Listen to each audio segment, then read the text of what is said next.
All right, last slide, slide 12. Let's do this. So here we are at the end of medieval drama.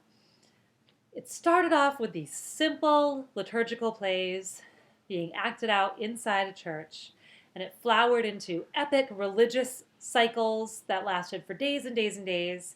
And then the secular, non religious plays, like morality plays, of the 16th century.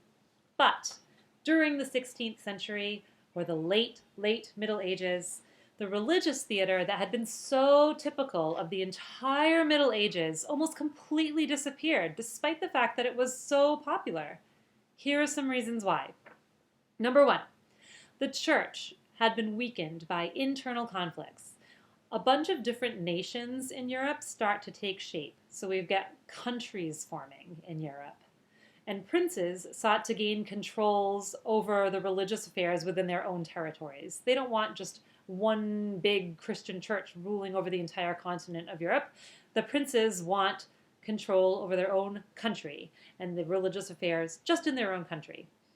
Also, there was a lot of corruption that began to impact the election of the Pope, and people weren't down with that. So all this starts to weaken the church. Number two, learning had revived with the rise of universities, and so a new spirit of questioning had been fostered throughout Europe, and religion was one of the things that was starting to be questioned. Number three, the Black Death had killed a quarter of Europe's population, and this caused people to question the church and whether it actually had an ability to protect them. They were questioning religion, they were questioning their faith, so the church is losing all this power. So, religious subject matter in theater gets abandoned. And this leads to other changes. Dramatists or playwrights start to turn to secular or non-religious subjects.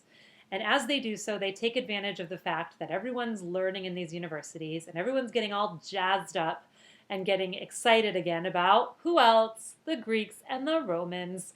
They're all going back and reading all the Greek and Roman stuff. So there's this new appreciation for the dramatic form. Remember all those great playwrights like Euripides and Socrates and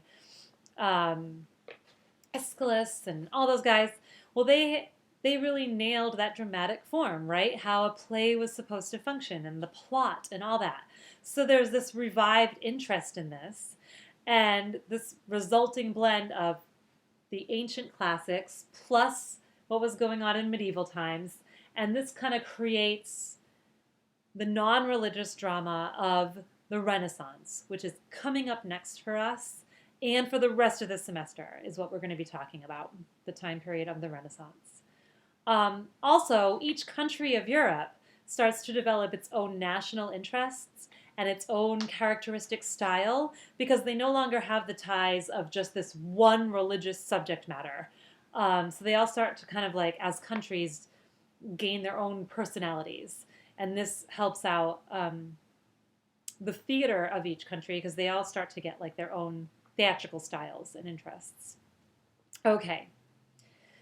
Most importantly, last point, the relationship of theater to society underwent a drastic change here at this time, at the very, very, very end of the Middle Ages.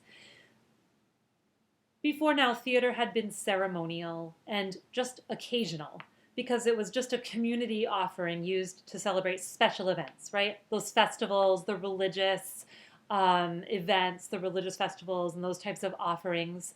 So theater was ceremonial.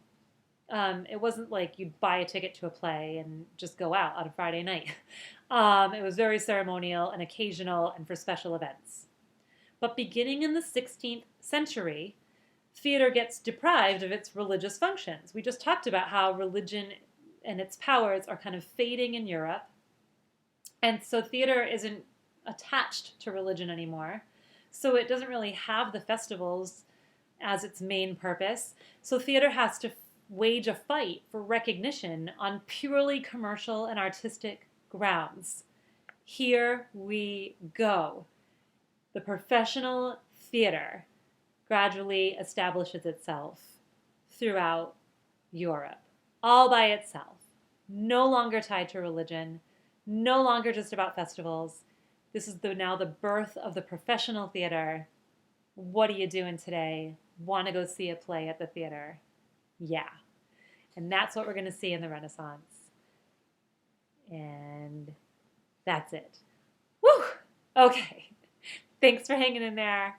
I'll see you in the discussion boards. So psyched about the morality play assignment, the Middle Ages assignment. Yeah. Check out the Google Docs, Chambers of Rhetoric questions. Okay, great. Awesome. Peace out.